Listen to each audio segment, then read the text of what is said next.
Okay, friends, we're on to part 3. Let's go over recoils. That probably won't be the longest part of the series, but let's go over recoils. There's several different styles, and not all the parts mix and match between them. And handlebars. I want to do handlebars so you guys can see the differences in the handlebars. They all interchange with each other, but the Johnsonreds do not change with the Husqvarnas. I want to show you guys all the different handlebars. Okay, friends. This is the earliest handlebar on this series of saw. It is wincy. My big mitts, I feel like I'm holding nothing. Very, very, very thin, okay? And black. From what I've seen, they always have the black covering on them. So if you have an early saw with the metal fuel tank, you should have a skinny black handle, okay? Now, if you can't find one, you can always go with the later model black. And again, this is an early saw, but they went from this to this right away, okay? So this is like the next level that they came out with, and this is slightly bigger. It's probably a 1/4 inch bigger. I think these are about 3/4 of an inch. These are about an inch. Okay, so as they get newer, this would be the correct handlebar, and really you could put this onto here and have no problems. You really wouldn't notice it. Okay, now as we get later, they use the same bar, but they went gray. Okay, gray. So this is a gray handle. Okay, I'm just showing you guys everything that I know, the bits and pieces of these saws. This is a Johnsonred. These are originally black. Now notice, friends, and let's see if we can find it here. Husqvarna has 2 bolts. They're about 1 3/4 inches apart. Husqvarna, or Johnsonred rather, has 2 bolts, and they are about 2.5 inches apart. Okay, notice that. Okay, so you can put a Johnsonred handle on a Husqvarna. You'd have to drill new holes and cut it, but look, this one goes right to the bottom, and these ones are shorter. So really, I mean, a Johnsonred handle belongs on a Johnsonred, and a Husqvarna belongs on a Husqvarna. There is no real bolt-on, and I say bolt-on loosely because, you know, we're all gearheads here, and we can cut things and weld and drill holes. But this handle pretty much only fits on a Johnsonred. I believe 625, all the 630 Supers, whether it be Super 1 or 2, regular 630, and or the 670, which is just basically a 266. Okay, so those are your different. This is an aftermarket one. Don't buy these. This is just a no name like eBay aftermarket handle. It is soft, and I mean soft. I bent this the first time I used it. Now, I was doing something silly. I can't remember what, but I literally bent this handle and bent it back without any tools. Okay, so this is an aftermarket. You can tell they're kind of a weird gray color. They got a really heavy grip on them. Not my favorite, but I thought I'd show you guys. Lots of aftermarket parts available for these. So, kind of interesting. Now, they did come out with a full wrap. And again, my buddy TK hooked me up with this. I've never had a full wrap 66. I'm probably gonna wrap my original one, but I might just build another 66 for me. They are the saw I typically run. They got enough power. Notice it has the block on the bottom. Okay, so these will bolt on to anything from this chassis. We should full wrap this 61 Practica. That'd be kind of funny, eh? Farm and ranch with full falling accessories. Okay, so those are your handlebars. You can mix and match all of them except for the Johnsonreds. They don't fit, and vice versa. Okay, let's move on to, what should we do next? Recoils. Recoils. Let's do that. Okay. Now, from what I know, friends, all the Johnsonred that I've had, and I've had many, I don't know, 3 or 4 of these, This is the only one I've ever had that ran, if I remember correctly. I might have had another one. I can't remember at this point, friends. All the John threads I've had have this recoil on them, okay? More air. You can see the igniters there, okay? Coils up front here. More airflow than your standard 61, 66, okay? So there's the difference right there. These all interchange. You can bolt this on here, if I remember correctly. Okay. Your screwdriver, your low and high are there, and there's your idle. Same thing with this one. Okay. So these are the same. They stick out about inch and a quarter from the body of the saw. Here's your 61 Rancher, newer style one. Same thing. Okay, and I'm mentioning this to you because that affects which internals go in here. Here is our 268 giveaway saw. Yes, she is a beauty. She is a beauty. Okay, notice this has the same recoil as this 61. They're identical in every way. Okay, same thing, sticks out about an inch and a quarter. Now, where you get into trouble, well, I'll show you one of the last ones in the series. Look at that JB Weld job, friends. I give my neighbor like $10 for this saw. He was laughing at me, but I was like, yeah. I was so excited driving home. Look at this thing. It's got a good clutch on it though, which again, it's too bad about this muffler. We'll cover this when we get into mufflers, but it has a few parts. Top end's still good, believe it or not. It's got compression. But yeah. This is actually a metal recoiled saw. I've never seen that on one of these before. That's actually why I bought it, just so I can show you guys. It is broken. It looks horrible, friends. But notice, the early saws have no fins, no slots here. Okay? They have the squares around. That's how you can spot a metal recoil from a mile away. Look. I seen that and I was like, I gotta have that. Because again, we collect chainsaws and we're kind of nerdy, and you know, we like this stuff, don't we, friends? So, okay, notice they cut out the front here. It's basically the same, but there's no cutouts around here. Okay, so super early, late. Okay, now the latest ones, and this is where you're going to run into problems, friends. The latest ones stick out farther, and they have a bigger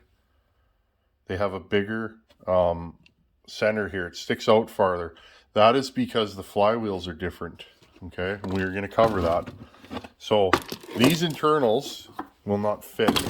Now, I didn't know this until I really, I can't remember. I think Buckin needed a recoil or something, and you know, being buddies, he asked me if I could throw them together a recoil because he couldn't find one. Because again, friends, these break all the time. Okay, this one's minty. This is my last good John thread recoil, and I'm going to use it for something. Okay, these crack all the time. Don't put oversized rope in here, and don't put too much rope. Or this, especially if you're like me and you cut in the cold. If I'm going to break one of these, it's going to be on a 30 below day. Now notice, this is really short and this is tall. The newer style ones, you can get these, I believe still. This is off a 272. I don't know if you can still get these parts, and they're getting harder and harder to find. To the point I might start making them on my lathe if I need one. So, and again, this doesn't stick out as far. Now, I believe there is 2 models of this also, depending on what flywheel you have. There are many different flywheels for this saw. Okay. So that covers recoils. You can bolt any recoil onto any saw, but if you don't have the right flywheel, it doesn't always jive, okay? So be aware of that if you're building from junk, which is something I do a lot of here, believe it or not. You guys know, I am the turd saw guy. And the reason why I call them turd saws is they look like this when I buy them. Most of the saws that I run on this channel, friends, look like this when I bought them. I got a couple more recoils here, and what do I have? So here's an original 66, and of course the guts are missing because it broke. Broken fins are common in these. Here's a 61, that's a nice shape. Got a decent rope on it. Okay, so notice the inside is smaller on the John's thread than this. They're basically the same, but remember, friends, you might have some variation in your starter paws, your flywheel, how far out they stick. Okay, notice how far out it sticks. Sometimes they stick out a little farther. You can fix it with a file and a keen eye, because again, you don't want to wreck these parts. They're getting really, really hard to find. It's recoils. Let's go over mufflers. There are some variances in the muffler and some interchangeability issues. Okay, let's talk about mufflers. I get asked this quite a bit. Now, here's something cool. It's too bad it's so rotten. This is an early 162 SE muffler, and they came piped out of the factory. Okay, it's got a little pipe welded in there straight through. Now, I'm going to say something, friends. If you got a muffler that's this rusty, do not use it. Okay. Often if it's this rusty on the outside, it's that rusty on the inside. You will actually pull, because these motors scavenge, right? You will pull rust back in and destroy your top end. I've seen it. I've never had it happen to me. I never thought about that, but I had a buddy. He built a saw. This is getting to be about a year ago, maybe. He built a saw and he sent me a video of it running. Then he went to do a quick piston inspection, and the piston was just trashed. Took the top end off. It was full of brown powder. Well, guess where it come from? The muffler. So, okay, friends. So there is so many variations of mufflers. I grabbed a random appetizer sampler. This is an aftermarket muffler. This is actually a factory recreation. They actually made these like that. Okay, you can find. On some of these saws, randomly, they will have a factory pipe. And I'll show you guys here. I have one on an original saw. Here it is, friends. That is an original piped saw. But it's funny, they're piped, but if you look inside them, it doesn't go straight through. In fact, there's almost no holes in that divider, which is very, very strange. These don't actually run very good. Okay, but it's funny. So this is aftermarket. This is for a 272, and you can tell the dead giveaway, the bolts go through. Okay, the early saws have studs. Now be aware, these studs are often rotten and or stripped. More often than not, they will come out of the heads. So be careful, play it by ear, because these are getting harder to find. Again, I don't know if you can even get these original. The aftermarket ones are rubbish. They strip and they're often too short. So that's what you get on the original saws. You get studs, which I actually don't mind because it's easier to slide the muffler over. And or some of these have a bracket, some of them don't. This is a variation of one of the brackets or muffler support. Okay, there is 5 or 6 different muffler supports in this chassis. This one has the same one. Okay, so I wanted to show you guys that. This is a later style muffler. This is probably off of a John's thread. Look, friends, you see that? It's right through. You guys can see that. Okay, these breathe pretty good. I still open them up. I'll often, and you can see that's a good sized hole in there, and there's nothing. Like, look, you can see it through there. Okay, these aren't bad. If you can't weld, this would be my preferred muffler, okay, to run for most of you guys if you're just starting out, okay? And you can see somebody's dented it here and it breathes even better now. Okay, these aren't terrible and they do breathe pretty good. This is my favorite muffler that ever came on this saw. It is factory triple port fish gill. All I do with these, friends, and if you look, this one's pretty beat up, so I'm not really too worried. You can actually take these and just slightly bend them open because they're very thin, okay? My 66 that I run, my original 266, friends, has one of these. I have never done anything to that muffler, and that saw runs. All I did was just open them up. Okay, and you can see that's 5/8, 3/4 of an inch wide by 1.25 inches tall. That's how big. That is almost the entire size of the exhaust port on these saws. That's how big these things like to breathe. So this is my preferred muffler. It is exactly the same as this one, but it's slotted. So I don't know why, but these ones just work for whatever reason. Here is the 268 giveaway saw. I'll bring you guys in close. That's a stock muffler. All I did, if you look in there, I cut the factory exit. I cut it from about here to there and just made it into a rectangle. Okay? But again, I'm not super impressed with how this saw is running. I might actually put this cover on this muffler and it will bolt right on. So I might actually do that. I don't like this. This seems to scoop a little bit of air. I'm probably gonna just get rid of that. Now typically what I do, now I don't usually port these that nice. I put a second port. Here is a Tinmanized ported 72 muffler. Okay. There's a good shot. That is the original hole. Let's see if we can see in there. Oh, you're not going to be able to get it in there, friends. Okay, well, there's the original hole in the 72 muffler. These mufflers stock are ridiculously quiet, even though you can see right through it there. Okay, so usually what I do is I'll put a second hole, but you have to notch the top cover, and I wasn't willing to do that on this saw. So, and I don't really want to weld this muffler because it's pretty dirty, and I don't think I'd get good penetration. So if I was going to do it, don't mind this ugly job here, but this is my saw, and I fart around with my own saws. I'm super particular building saws for other people. For me, I just fart around. This is an ugly muffler I had, and I just fish killed it. And I've already dented it using it. Okay?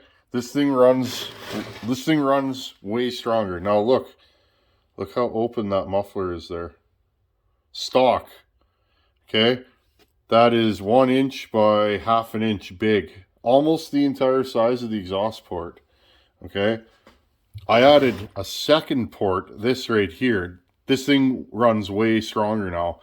So again, often I get emails and questions and comments. Oh, that pipe's too open. Yeah, it might be. I'm always willing to admit when I'm wrong, friends, but excuse me. These flies keep buzzing around my face and I'm inhaling them almost. But often, friends, when you port a saw for velocity, moving air, right? Like you can use this thing as a leaf blower now. It'll blow air 5, 6, 7 feet in front of you on the ground. It's crazy. When you get these things moving air, they need a big pipe. They really do. Even this saw, I think this saw needs more pipe. That is my inclination, friends. Okay, but the flip side, this thing's stupid loud. Like, you can hear this thing from 3 miles away. Stupid loud. So if you're a tree service guy, you're probably not going to want to run one of these. So, just depends on what you're doing, right, friends? I don't have a lot of neighbors, or any neighbors, so I can pretty much do whatever I want. I can run saws in the dark. You guys have seen it. So, noise is not a problem for me, and I always wear hearing protection when I'm running saws. Now, one note, friends. The 7268 muffler is taller. It will not fit underneath any top cover except for the 268 and 272. Okay? So be aware of that. This muffler is taller. It has a different bracket. This fits, but it's physically... Okay, friends? It is physically taller. Okay, so be aware of that. It will not fit underneath, say, this. It might. I haven't put a 72 muffler under a John thread. It might fit under the John thread, but the rest of the saws, the Husqvarnas, it will not fit. Okay, so you will melt this, and these do tend to melt. That's the only sad thing about this, is that corner's a little boogered. I kind of want to fix it before it gets worse. I'm pretty particular with other people's saws. My saws, it's like, run them. As long as they start and they're reliable. In fact, friends, this saw here has a 55 Rancher spring in the recoil. Here, you guys want to see? This had no, or not recoil, chain brake. This saw had no chain brake. It doesn't really bother me, but when you're bucking in a pile, I like a chain brake. Look, that is not the right spring for this saw, but I made it work, and it works fine. So, there you guys go. Okay, so that's mufflers, or you can pipe them like I did the bucking saw. That thing was pretty open. I think that pipe may have been a little too open. That was my design. The sizes, I'm an airflow guy, so I designed that to be round, right? Round will always flow more air than square. That's just the rule. But that thing, because it's round, I think I should have gone 1/8 of an inch smaller on the outlets. Bucking likes that pipe, but I think it could be better. So, okay, friends, so pipes, they all fit except for this one. That's the only one that won't fit under the top cover. They all fit, and these saws I find with these mufflers really, really like to be opened up when they're ported. So be aware of that. If you want these things to run to their full potential, they have to be loud, in my experience. They just do. And these are loud. So, here. You guys want to hear this? Let's see if we can get the old Johnny Red to start. I don't even know if there's fuel in this, friends. I guess we shall find out. Give me a second here. I want to make sure this thing starts. Okay, it's got fuel in it. I want you guys to hear the difference. I don't know if you guys are going to be able to see. Here, I'll put you guys down. Tinman's bench underneath. Okay, ready? Pull choke out. Oh, I love this saw. Huge compression. This thing's a beast.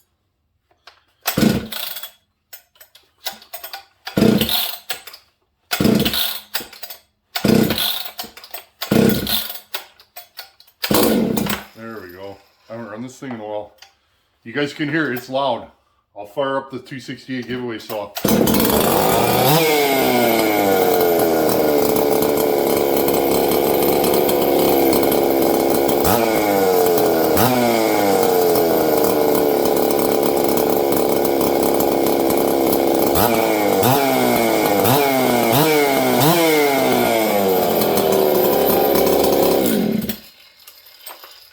Okay, friends, you guys hear that? Okay, that's about how loud these have to be. Now the giveaway saw, I don't know who's gonna get this, so.